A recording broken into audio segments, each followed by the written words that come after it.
Hello ma'am, hello. আজকে আপনি যে ট্রিটমেন্টটা করলেন, আপনি জানেন কি ট্রিটমেন্ট হয়েছে আপনার চুলে? হ্যাঁ, ন্যানোপ্লাস্টি।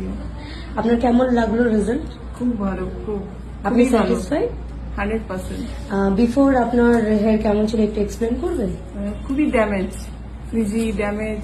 কালার ইউজ করতেন? হ্যাঁ, কি কালার ইউজ করতেন? আমি এরকম ওই প্যাকেটের যেগুলো থাকে। Die colour. হ্যাঁ, dye ওকে, color। তো এটা আফটার ওয়াশের পরে আপনি স্যাটিসফাইড তো হ্যাঁ, রেজাল্ট? 100%। ম্যাম, আপনি কোথায় থেকে এসেছেন একটু বলবেন? আমি এমনি মানে এখানেই থাকি কলকাতা, কিন্তু আমি জার্মানি থেকে এসেছি। ওকে, এখন আপনি জার্মানিতে হ্যাঁ, থাকেন? জার্মানিতে। ওকে, তো আপনি কি রেটিং দিতে চান ট্রিটমেন্টটাকে, মানে কেমন আপনার এক্সপিরিয়েন্স, মানে একটা রেটিং আমি 10 আউট অফ 10।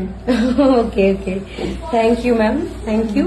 আপনি এর হোম কেয়ার যেগুলো থাকে সেগুলো আপনি ইউজ করবেন তো ফার্দার হ্যাঁ, ট্রিটমেন্টটাকে হ্যাঁ। কন্টিনিউ মেনটেন রাখার হ্যাঁ, জন্য? একদম। ওকে, থ্যাংক